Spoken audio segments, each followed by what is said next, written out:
I'm Marya, and I want to welcome you to my next episode of Bar Talk. Today, my guest is... Hi, my name is Derick. I am a cisgendered, biracial, half black, half white, straight male. All right. Today, the label I'll be speaking from, which I tried to do last time and I got sidetracked, is feminist. Before we get started, we're in a bar, and what are you drinking? I'm drinking a good old-fashioned Guinness. I'm having just a little baby shot because it's before noon on a weekday. That's all right. Of cold hot whiskey, my favorite, and then White Claw. My personal favorite flavor is black cherry, but I can get down with some mango too. The other ones are still better than anything else out there on the market, but these are definitely my two favorite flavors. So you mentioned some of your labels. What are stereotypes applying to any of those, whichever one you want to speak to? Stereotype do you love? And what stereotype do you love? What stereotype do you hate? And which are there any that you fit? Whether you love it or you hate it, that you fit it. Well, it's only hard to say because with being biracial, I don't know of too many stereotypes I hear. I don't really know if there's like inside jokes about being biracial, things like that. I guess if there's one that I hate is that being more light-skinned like I am, people assume that I probably identify as more white, but the case is I identify as... I identify being biracial. I'm proud of both sides. I mean, it even goes deeper than that with being partly Native American as well and being Hispanic. So, as far as identifying one or the other, I try to avoid that. I'm proud of being biracial in general. Whether or not, are there stereotypes you think that people still assign to you because you're part of this or part of that? Or do you feel like because of being that mix that doesn't happen? No, not too often. I don't really ever get into that kind of conversation with people that often, but mostly that I hear is the thing is being as light-skinned is that I probably identify as white. I guess that would be the stereotype that I hear the most. Other than that, no. That's the thing. As far as one that I love, I don't hear too many stereotypes about it. So then none that you fit either? Not that I can think of. Okay. Well, I know in one conversation, so the whole point of this is stuff we've talked about before. Mm-hmm. So one conversation we've had before, you mentioned at times feeling not white enough to be white, but not black enough to be black, or sometimes not being fully feeling a part of any one community. Yeah. Is that something you still... Not with being an adult. I don't encounter that too often. I feel like, as we get older, we all kind of mature to a point, and there's still some knuckleheads out there that try to identify my race, and if I make a joke, they'll be like, oh, so you're making a black joke because you're racist. I'm like, no, I just make jokes about everybody. Like, it happens. We all like to joke. But in high school was the worst. That's where I encountered the worst of it. One situation, probably the one that's always stuck with me and hurt me a little bit, was this one kid in the class asked me, he's like, well, you're supposed to be half black, but you don't, wear these type of baggy clothes and you don't listen to rap. I listen to metal, hip-hop, everything in between other than current country. Yeah, no country. But, he asked me, he's like, you don't listen to all this stuff, so how are you supposed to be black? And at first I was shocked, and then I was a little bit angry, but it hurt. Like, that's how I have to identify being black. I have to do all this stuff to, yes, sir, master boss, all right, I'm going to wear this for you. That's how the stereotype. I have to fit that stereotype to be identified. Yeah, high school was not my favorite for that. Stereotype as a feminist, one that I love is that feminists are fierce, that you can't mess with us, that we're going to fight about it, that we're willing to stand up for what we believe in and what we think. So I love that. I don't know if that I always fit it, but I appreciate it. I think it's cool. And one that I hate is the idea that a feminist, or at least this is how I feel, is that a feminist isn't supposed to be feminine. I feel like that's put on me a lot, that if I want to put on makeup, if I want to put on a cute dress, then I'm no longer being a feminist. If I'm wanting to appreciate myself and the things that I do, or things that I find pretty, if I appreciate in other women that they look attractive or that they're sexy. Some of our art on the wall has some fierce females that are drawn in a way that accentuates the bodies that they clearly work hard for, and it's been hurled at us that was a sexist picture to put up, and it was done by a female artist. So I feel like that negative stereotype is that, like, we're not supposed to be pretty, we're not supposed to like those things, and that makes us like we're not being true to that idea of being a feminist or wanting to stand up for female rights. Who decides that stereotype? Well, I mean, wanting to appreciate yourself and appreciating women for, the hard work that they, like you said, putting in time into their body and their makeup and being healthy.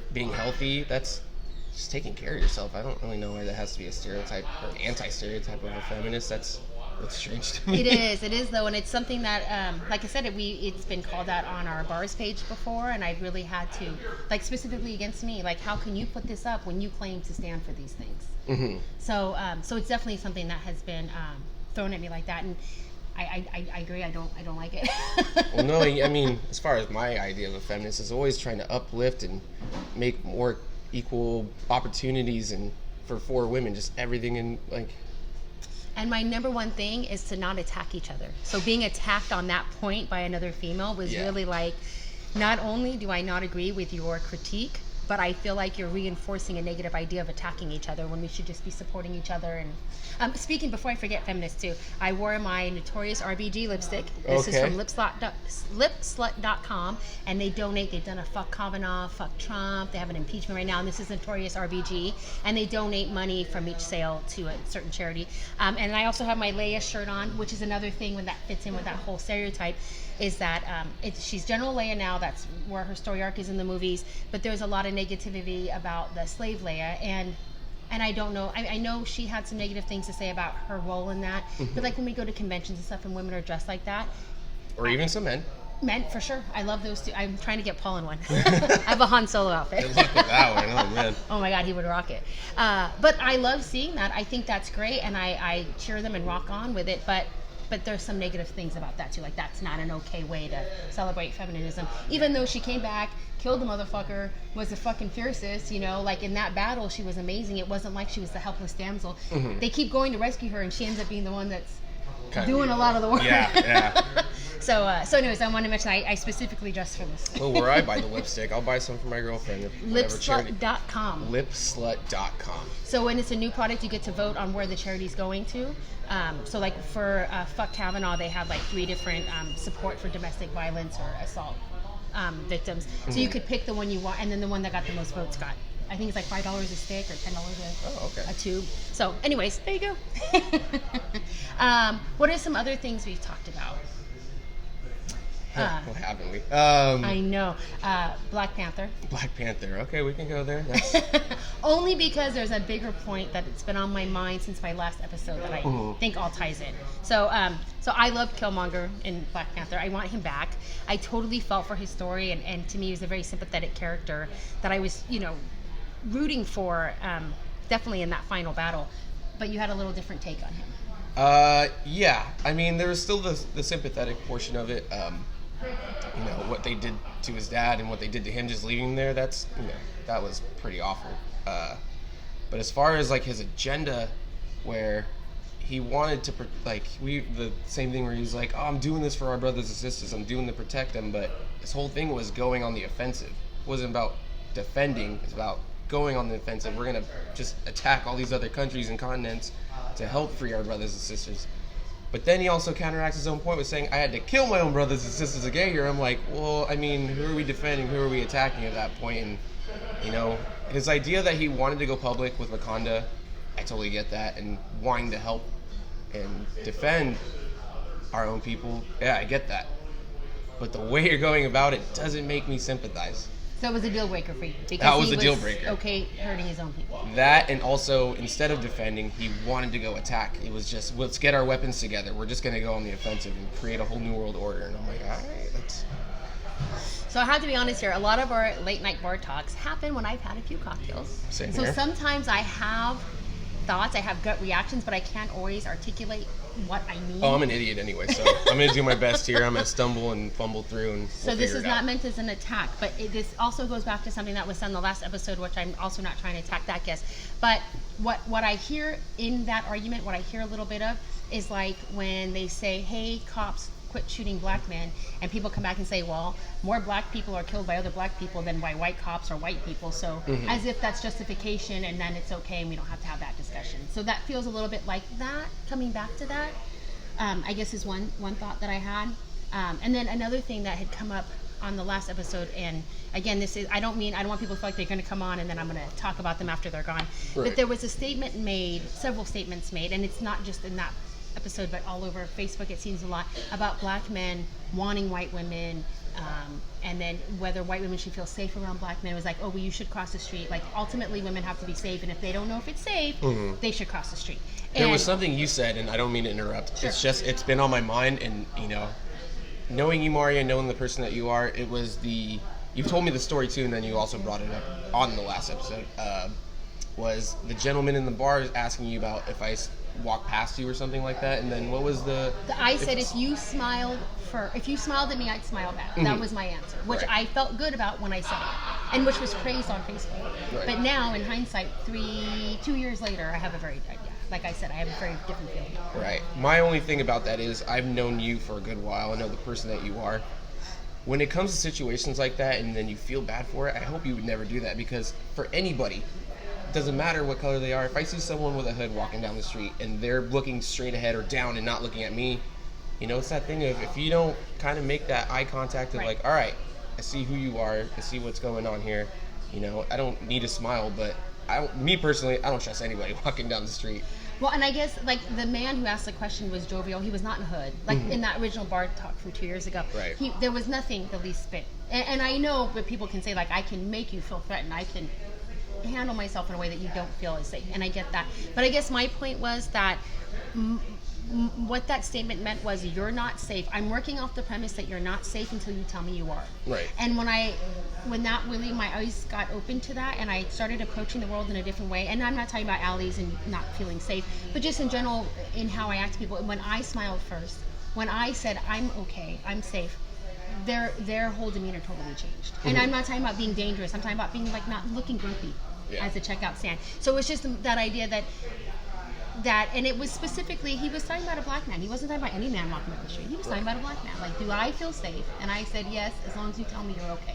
Right. And so When it comes to specifics, I mean, that's kind of pulling hairs in a way, because generally walking down the street, you're going to see anybody walking down. this was just huge, though, because afterwards, and I was thinking about that last episode, a lot of time, like a lot of key points in history were white women falsely accusing black men of different sexual advances, not even necessarily rape, but just advances. Emmett Till, Black Wall Street, the Tulsa riots. Those were all started by Emmett Till. The woman admitted it was all made up. And the Tulsa riots, they pretty much have gone back. It was like an elevator operator and a 17-year-old young boy that they really don't think anything. And even what was said wasn't even, it was like, oh, he asked me out or he tried to come at me, but it wasn't like he assaulted her or anything. So there's just a long history of white women falsely accusing black men. And when we talked about like black on black crime, like most crime is committed within communities. So as a white woman, I'm more likely to be assaulted by white men. It's just a fact, because most people hang out in their own communities. As a black woman, she's more likely to be assaulted by black men because she's staying in her community, mostly. Like, that's still a thing. It shouldn't be, but it is still a thing. But when we talk about rape, it's nuts. Like, it's 4 to 7 different statistics, but 4 to 7 rapists are convicted out of every 1,000. So it's less than 1%. So we don't have a lot of statistics, and we can't really say. But there are some really key factors in there that we can say. And one thing is that black men are far more likely to be falsely accused and to be voted into a plea bargain. And that rape kits, there's hundreds of thousands rape kits across the country not tested. And one thing that I found in reading was that one determination of whether or not a kit gets tested is what the police officers think. So if it's a white officer and they're taking a report in a poor neighborhood, or a neighborhood where the victim is a woman of color, that kit is much less likely to be tested. And there is, although we do mostly see communities within communities, the one exception is white men with black women. And that goes back to systemic racism and slavery, that women's bodies, black women in particular, were very much property and allowed to be mistreated all throughout time. Like, that's just been, and they're much more likely to be victim blamed. So it was just a big deal. I thought about that. I was like, no, white women should not be afraid. Like, you're more, you're likely to get in trouble by me. I'm going to call the police on you. I'm going to falsely accuse you. The biggest stories we have of false rape accusations that have been admitted to have been white women against black men in colleges and sports figures and stuff. Like, as of the records, I went and looked this up all. Yeah. Anyway, I so certainly did not. It was just, Again. I know. I'm a dummy. No, so. I read, this is the stuff I read and stuff. So I just thought that was really interesting to start kind of taking apart and looking at. But back to the Killmonger thing, to me that was the same sort of argument. Like, you shouldn't feel sorry for him now because. Well, no, I mean, it was still can sympathize with what they did to him. Like, they should have brought him back. Like, they knew he existed. Like, Oh my God, when they left him behind. yeah. I still cry. T'Chaka knew he had a son for sure. There's no way it haunted him. That's why T'Challa asked him. He was like, "Why didn't you just take him?" So it's that thing of there is a sympathy, but it's just so corrupted by that point. It just keeps going, and I mean, he does make good points. It's just the way he went about it. I cannot agree. That's the only thing is, I don't like matching hate with more hate, in my opinion. I don't try to match violence with violence. I mean, for sure. Obviously, I'm not. I mean, he was basically a terrorist. Yeah, to a point, right? Yeah, That's the thing. Like all those marks. Yeah. Well, that was really hot marks. That looked, yeah. It looked pretty rad. I won't lie. Those were pretty cool. But when you realize what they represent, it's pretty dark. And then you have to also think some of those tallies are those brothers and sisters he was talking about protecting. But what does brothers and sisters mean? That's what he did. No, I know. But we talked about in the last episode, that particular gentleman went with Black American, not African American. He didn't agree with African American. Oh, the newest one I've heard for PC culture is Afro-human. Oh my God, I've not heard that. I don't know how I feel about that. I laughed the first time I heard it, and I still don't know how I feel. It sounds a little strange, right? I don't like Sounds that. a little like subspecies almost. Yes, and I don't exactly. like it. No, like a subcategory, like they're getting mean cut down. But I heard it on another podcast, and to this day, it's been like in the back of my head, kind of bothering me. Well, just because Africa's so huge, I talked about in another episode, 58 countries. Like, North America has 3 countries. 58 countries, it's huge. So does everyone just get all lumped together forever? As like, if you look at Europe with Italians versus Greek versus Irish versus Scottish versus French, they all have very distinct cultures that they identify with and wouldn't want to be all lumped together. Yeah. So are we doing a disservice by saying like all his brothers and sisters, meaning everyone from these 58 huge countries, are off limits? Unless he just, I would assume that's what he meant, or he could just mean Wakanda, but I highly doubt that. As far as Wakandans keep to themselves, so they weren't around. Yeah. Exactly. So I'm pretty sure he meant probably all of Africa. Another thing we talked about is whether or not minorities can be racist. Right. Well, yeah, absolutely. Everyone can be racist. It's not really like. Well, how do you feel about that first? I kind of go back and forth because my initial thought was everyone can be biased and prejudiced. We have certain assumptions about things, but racist is about a systemic racism that's set up that you benefit from, that you are able to control other things by feeding into it. You add to a power structure that definitely keeps other minorities down, and so that's when I was like, no, I think you really have to be in a position of power to be able to be truly racist. And also the idea that so much racism is really based in just ignorant hate, right? Not because of an interaction, not because of something that happened. Whereas when I think about minorities being racist against white people, for instance, it's kind of it's justifiable. It's understandable. They have been mistreated every day, well, like over and over and over and over and over. My only counterpoint to that is, it's still going on, but not every other black person in America. Some grow up in more white neighborhoods, I guess, and well, actually, they could still deal with their own racism that way too, because they're one of the only black kids in that neighborhood. Yeah. But as far as they can still live in a nice neighborhood and have a good life. Not really worry about it too much. But there's that thing, I'm not going to name who it is, where I have this idea of, can minorities be racist? But someone in my family has this idea that everyone's working against them because they're black. I mean, it's systemic racism. The But justice system, the police system, jobs, all of it, education, all of that is stacked against not just people of color, black people. But I mean, going to the grocery store, if something doesn't go their way at a restaurant, and it's not even just if it's white waiters or white people behind the counter, it's because I'm black. And is that reverse racism, where it's just, it's because I'm this skin color and you're not it? You're treating me differently? I mean, some people are just assholes, and that's part of that ignorance, right? They just don't know any better, so they assume everything is racism, right? It's because I'm black and you're not. But isn't that still a form of racism, you think? I don't know. Like I was saying, my experiment in things was to purposely go out of my way to interact with people that didn't look friendly. They didn't look like they wanted to talk to me, but I did it anyways. And every single time, except one time I was drunk and other people thought I misread the situation. But I thought they were friendly afterwards. But there was definitely encounters where people seemed like they weren't going to be friendly, didn't want to talk to me, weren't open to having a conversation, didn't seem friendly. And when I opened the conversation and when I smiled first, conversation followed, and it was not like that at all. So that does make me wonder, like, is it the I think there's a lot of racism. I really do. And we've had there absolutely we is. had I'm to not have denying conversations here at work about taking a step back. If someone's a person of color or from a minority, whatever that, before you judge what's happening, if you're white, which I think most of our staff is, stop and think about what's happening, because we got several reports. It happened twice. It was not several. It was 2 times, where a black woman was interpreted as being aggressive or complaining or difficult or, scamming. Like, I didn't get all my to-go order or whatever. And the first time it happened, I was like, I know that person. They're not like that. That's weird.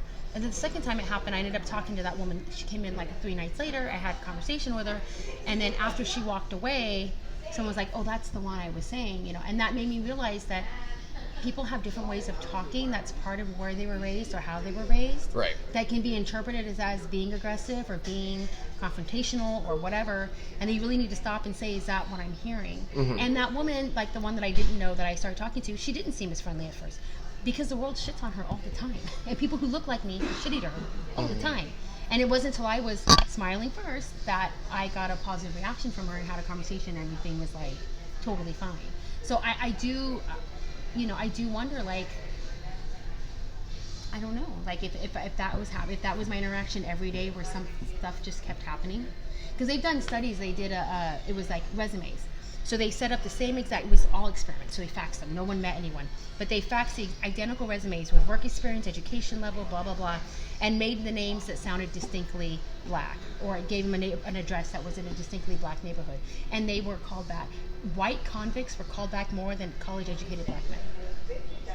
So a white man with no college education who said they'd been arrested before on their resume got callbacks for interviews more often than the man named Darnell who came from a black neighborhood with no record and a college education. Like, there are things like that where it's like, it's not if you ask someone, do you think this, but it's what happens. Yeah. So that, I don't know. But then I also think that saying that other people can't be racist is like white privilege. Like, only I get to be racist. Yeah. only I get to judge people. Only I get to, like, my culture gets to hold on to that, and I don't. But that's the flip side of that coin that makes me wonder, like, am I trying to hold on to something? Like, you have to be free of prejudice at you to be able to be prejudiced towards someone else, which doesn't make sense either. Yeah. Well, it's such a tricky situation, I guess, because I've had my favorite yet another hurtful incident was when I was bartending at one of the bars here in Campbell. This gentleman, he came in with friends that I know. He was a black gentleman. His girlfriend was white, which is, there's a funny thing about that, only because of how she reacted compared to everybody else. They came in with 2 friends of mine. One, I believe I think she's Puerto Rican, and another is a tall white gentleman. Everyone's having a good night, and their friend, I don't remember his name now, but probably for the best. We're not no libel. But black dude, he was fine, but he was definitely drunk and like stomping around. And I have this system of like 3 to 4 things I noticed that you are drunk, and maybe I need to take it easy, or maybe have to cut you off. And there's all these signs that he was very drunk. I told my friends, the people I knew, hey, your friend's really drunk. No offense to him. I just, if something happens, I'm gonna not hesitate to cut him off. Like, I've seen these things. He's okay for now. We're getting close. They're like, oh, no, totally understandable. And I was like, I wanted to let you know so there's no miscommunication of, like, I'm just being an asshole. They're like, oh, absolutely. The second they turn around, he goes to hug his girlfriend, he knocks over, well, doesn't knock over the table, but hits the table and knocks over and breaks a bunch of glassware. And I'm like, all right, well, what we were just talking about. So then he comes to order a drink, I explain it to him, I'm like, no offense, man, it's just, you've had too much. I can give you water, but I can't serve you. And then he stops for a split second, looks at his friends, and turns back around, and like he starts mumbling. I don't know what he's saying, but then he like does this to be cool with me, like reach out, and he's like, all right, man, because I see you, because you're racist. To which that I like, again, is one of those moments of shock. And then I was hurt. Like, I was smiling because I was like, he didn't really just say that. Yeah, candy cameras around. And then my face just went straight to like, oh no, you were serious. So it was no laughing matter, and you have to be professional, of course. So I didn't know what to do, and I didn't want to get angry. So I was like, okay, all right. Kept talking. Yeah, I don't deal with this when I go to the city. I'm like, okay, sorry you feel that way right now. To where once they heard that he said that, my friends came over like, yeah, Derick's half black, right? So it's not really. I was just saying, do you think he knew that, or? He didn't, but it's that thing like, well, I'm wearing a hat now, but my hair was, puffed out, and not that you would guess, but I certainly don't look white. It's that thing, right? I don't look black, I don't look white. But just assume I'm racist because I'm not full black? Like, no, you had too much. So then once he heard that, he instantly turned around and was like, oh, I'm so sorry. I'm like, yeah, I'm sorry too, man. You're still cut off though. But, like, it's just one of those things of like, is that still racism? Because I'm not full black and I cut him off. Oh, it's because you're racist. Like, oh man, it had nothing to do with that. I told you the reasons why. So that's where one of my personal instances where I can believe people can be racist or minorities can be racist as well. One of the articles I read that really made me think twice was that it was about a gay men's dating website and how incredibly racist they are on that website, right? No. Right? And I was reading it and I was like, but no, they know how hard it is to be part of a minority. They know what it's like to have, like, especially LGBTQ, they're still very much openly under attack. Like, they're openly trying to repeal laws. As far as like minorities too, I didn't even think about that. The LGBT community, yeah, they could be racist as well. So they super are. It was on this website. It was like, it was just horrible, like derogatory terms for this, white need only apply, blah, blah, blah, blah, blah. Oh my God. And I was like, how can that be when they know what that's like to be on the other side of it? And that's what really made me think twice about what it's like when you look out of your own eyes. Like, there's been a lot of times, like, I've changed my hair or done different things, or I gain weight, I lose weight, I look different. I'm still looking out of my eyes. I still am who I am, and I forget what the world sees when they're talking to me. So, like, when I first colored my hair 10 years ago when no one was doing it, I kept getting remembered at this one check-in place. It's like, why does this guy keep remembering me? Like, that's so bizarre. Because I'm looking out of my same eyes when I had my plain brown hair, and then I'm like, oh, because of the bright pink stripe. Like, I'm the only one here with that. That's why he keeps remembering me, but I didn't see that out of my own eyes. So I guess that made me start to think that, like, anyone can look out of their own eyes and see whatever. That you don't see yourself as a black person being racist. You see yourself out of your eyes. Like, your eyes are your eyes, not through another filter. Right. Well, but it's kind of that's the thing, right? It's like, maybe he did deal with something before that was similar. He's like, maybe someone cut him off. I guarantee you. We're racist. I guarantee you. So, I can't fault him for. That's why I couldn't get mad, right? I'm like, I don't know what else to say, man. I was hurt, so I just had to be professional. All right. I don't know your story, so it is what it is, I guess. But yeah, that's one of those things where you can define but can't define the racism, because whether he meant to try to personally hurt me on purpose, like maybe he didn't actually think I was racist. Maybe he was just trying to get me to serve him again and be like, oh, I'm gonna cop out, right? I don't want to be known as a racist, right? So you never know. He was drunk. We've all been there. He was very drunk. We all don't think we're that drunk when we're that drunk, and so we blame it on, because you don't like, you don't like because I'm too old to be here, this. Or because you don't see how drunk you are. Yeah. And so you look for all other reasons, but also that he, I think that's all these cell phone cameras, all these barbecue Beckys and permit Patties and everything is very much that there is a lot more racism, at least more than I ever knew. Yeah. But I really thought it was backwards and ignorant, and Billy Bob Joe with the backwards hat and the one suspender done up. Will Smith actually made a very good. I believe it was Will Smith. Don't quote me on that, but he said, "Racism never went away. It's just now being recorded." Right. Which it's that thing. There's cameras everywhere now. So for people to think like, "Oh, we're going for the better," this is a slow process. Like, this is no over the night. We're all gonna be politically correct and accept each other for who we are. This is gonna be a long. I mean, we have Trump in the White House. This is a long process, people. We're still trying to figure shit out. Like, yeah. It's. Well, and I don't know if you remember or not, because you're a little bit younger than me, but Bill Cosby came, I was like 10, 15 years ago, made a lot of comments that were negative about young black people. That young black men need to pull up their pants, and they're getting what they deserve when they can't get a job or they're being profiled by the police, and young girls need to quit, or young mothers need to quit naming their babies Taniqua and LaQuisha, and like, it was this huge speech he went on, and it was more generational, I think, than racism, but it really came up, and it was a big debate. Like, this was before right, all but the he was race stuff. specifically talking about young black men and women. Yes. And talking about how older, more conservative black people should be afraid of them, and how they should be changing their ways so that they are not the subject of police profiling and racism and stuff. So, and he had a big following. There was an older black generation that went to church all the time, that did see these people in their communities as the drug dealers in their communities or the gangbangers in their communities as threats. And it was just really eye-opening to hear that perspective on things, and then just again to realize it's not just white people that get to be racist. Yeah. But that was generational too. So yeah, I think that's more of a generational thing. But it was definitely very much like, it was a lot of the black community very much took offense to it and very much felt like it was an attack, just like the Kanye West. Well, I think my only thing is pull up your fucking pants, but that's my only opinion about it. But that's everybody. Like, it doesn't matter if you're black, white, Hispanic, Asian. Pull up your fucking pants. Let's see. Do I have? Yeah, you explain. I know. I agree with that. Pull up your pants, everybody. Everybody, pull up your pants, please. I in no way endorse these things. No, I'm just kidding. Yeah, I think that's most of the stuff we've debated. Yeah. So we're in a sci-fi fan bar. What are your fandoms? What things you get excited about? Of course, Star Wars. That's why most of us are here, right? Yeah, Star Wars. I started watching. I know you guys love your CW shows, and I started watching, what was it, iZombie?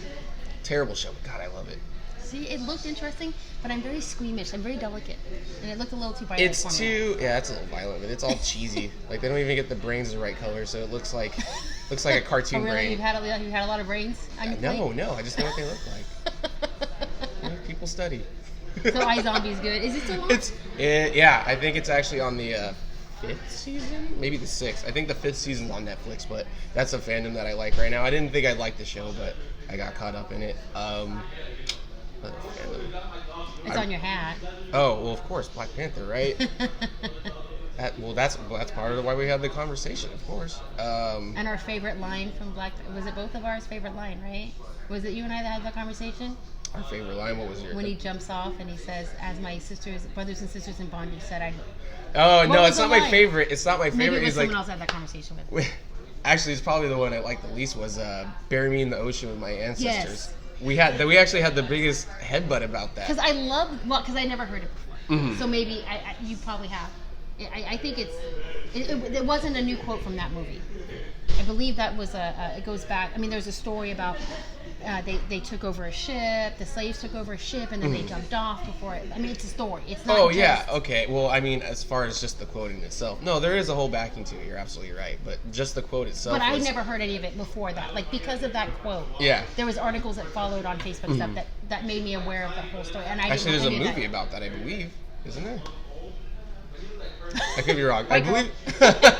I think there's a movie about it, but yeah, we butted heads about that. That was not because you don't like that. No, because to the literal point didn't make any sense. Because he'd be in bondage if he stayed. I know, but to say I'm gonna bury me with these ancestors that aren't my ancestors because they died in the ocean. Okay, so we're getting technical. I got literal. I took it literal. That unfortunately, that's how my brain went. I was like, how could they be your ancestors if they drowned? I don't understand. But that was being literal. It's a strong, powerful quote. Okay. No joke. I thought that must. But the literal thing, like, it's just sometimes how I go logical. I go logical over feeling a little bit too much. So I was like, what the hell? It makes fucking sense. That's just me though. But it is a strong, powerful quote. Not my favorite. Not your favorite. Okay, sorry. My favorite. One of my favorites because it was said by Michael B. Jordan. Okay, so Black Panther, Star Wars, iZombie. What else you? What about you? What a new one? I don't know if you brought this up in the last one. Any new ones for yourself? Batwoman. Yeah, I heard that opening scene is being talked about, but not as much as it would be like 4 years ago. Right. Like everyone's kind of like, all right, cool. We've already done crazier shit. Like, I think it's an evolution. So again, as a woman, my place in the world was set when we had a black president before female president, and when Trump came before female president. Like that told me my place here, and I 100% am locked into that. I understand my place. Damn it, none of us. I know. Oh, but so it's an evolution. So first they start showing gay men on TV, and it's all the stereotypes. They're very feminine. Everyone knows it's a gay character as soon as they're on. Hello, boys. It's almost comical from Too Close for Comfort, or I'm older than you, so the stuff I go back to. And then they started having gay male characters that Like the do you watch Brooklyn Nine? What is it, Brooklyn 911 with Yes. Andy Samberg. Yes. I've watched some of it. I haven't watched. The captain's gay, and the whole That's first right, yeah, episode, yeah. you don't know. And he tells the guy, like, what are you, stupid? And you look around his office, and there's all these pictures of him at a pride parade, him with his husband, but he doesn't play as a stereotypical gay character. Like, to me, that was a huge evolution where he wasn't playing any of the stereotypes. And now with women, it's like the same. So every time there's a lesbian character on a TV show that I watch, and not right to this very moment, but going back the last like 5 years, like you said, they're always like they're the FBI director, and they're hard as nails, and they have a very short haircut, and they're very manly, Yeah. and then they go home to a wife. And Or so, like you know the butch wearing cut off flannels and stupid shit. So we finally get to see lesbians on TV, but they're very stereotypical of all the things that we don't always want to be locked into. But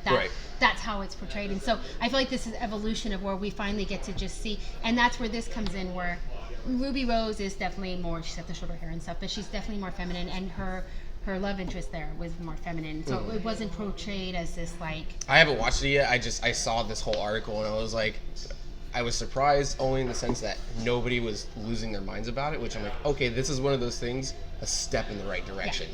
Normalizing and you know, it's still a long process. We have a long time to figure a lot of this shit out. Civil discussion will fix a lot of these things, but it's there's lesbians on TV and they're in bed. Cool. I've said it before, You've and I'll done say crazier it already. again and again and again. Everybody has bias. Everybody.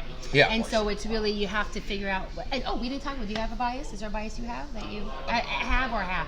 So maybe something like I've talked about before, things I realized I did that I shouldn't, or I thought that I had.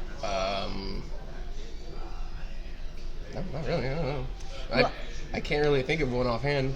This one, Tinker's Down closed at least 5 years ago. Okay. But along the feminist route, I was at one of the drag shows. I love drag shows. I haven't been able to get to one recently. Same. They're always fun to go to. But I was going to one often, and at one point, someone asked me when I went on. And so I was so, like, not offended. I wasn't angry, but I was so, like, upset by it. And I was telling this story actually just kind of recently about, like, my reaction to that, and they were like, but the drag queens are beautiful, and they are. I mean, there are some that are just absolutely gorgeous, and you don't know, you couldn't tell that they're drag queens necessarily. But I realized it was this bias I was carrying, that to be mistaken for a drag queen or a transgender female, that's a bias I have. Like, that shouldn't bother me. I shouldn't care. That I shouldn't take that as an insult. And that it's I'm carrying this bias, and that would translate to transgender females the same. That to be mistaken for one, that's a bias. Like, I have to let that go and not feel like that's a judgment on me, or that it's a negative. Like, I'm treating it like a negative. So that's one that just happened. Like, does my stereotype that I mentioned earlier, does that fit the bias Which thing? side- Maybe which about stereotype? if I'm light skinned, I have to identify as white, or people assume I identify as white. Would that be that? well, I don't know same if it's a bias context? you have. Like, do you ever look at the world and realize that, or maybe that you did in the past, that you assumed that? Not everyone does, or necessarily. I'm always You know, curious. I'm such a fence rider that most of the time I don't. I see perspectives on both sides, and I don't ever really think about that kind of stuff. So I not the one that comes to mind. No. And in closing, is there anything that you can tell me that you don't think I know that is unique to your perspective? So we're about 20 years between us, I think. I'm Almost? 27. Yeah, I'm 44. So there's definitely a lot of perspective that you probably encounter in the world that I wouldn't be Right. cognizant of. Honestly, no, not really. I there's not too much drama and stuff that happens to me and stuff that I've encountered with what we discussed off camera earlier, but the Me Too movement. Right. First of all, I didn't go to college. It doesn't just happen in college. Right. Well, that's like a lot of the So what I had asked him, I one thing I pointed out was what it's like to be a male in your 20s in the middle of this Me Too thing. Like, does that make you think twice about how you interact in a bar or at work? Like, has it had any kind of an impact? Because as someone in my 40s, when I was in my 20s, things were very, very different. And a lot of things as a server and as a bartender, a lot of things were acceptable that definitely are not acceptable today. Right. Well, as far as how I was raised by both sides of my family, I've never had an occurrence where, like, I've been at a bar and I usually keep to myself. That's just a personal thing, Right. So I've never had to worry about that kind of stuff of a girl being like, "Excuse me, you're making me uncomfortable," because most of the time I don't say a word. Like, even the first year I came here, I mean, I interacted with you guys here and there, but nobody knew who I was. I wasn't really talking to anybody. There was the friends that I had from high school that came here, and I just loved the bar because it's, you know, fandom themed. Right. So, I never really worry about that kind of stuff because I don't ever interact with people enough, I guess, other than my friends. Yeah, I never really worry about it. Well behaved from the start. I like it. Yeah, I try to be. But we all get drunk, right? But still well behaved. Yeah, still well behaved. Wakanda forever. Yeah, that's what's up. Cheers.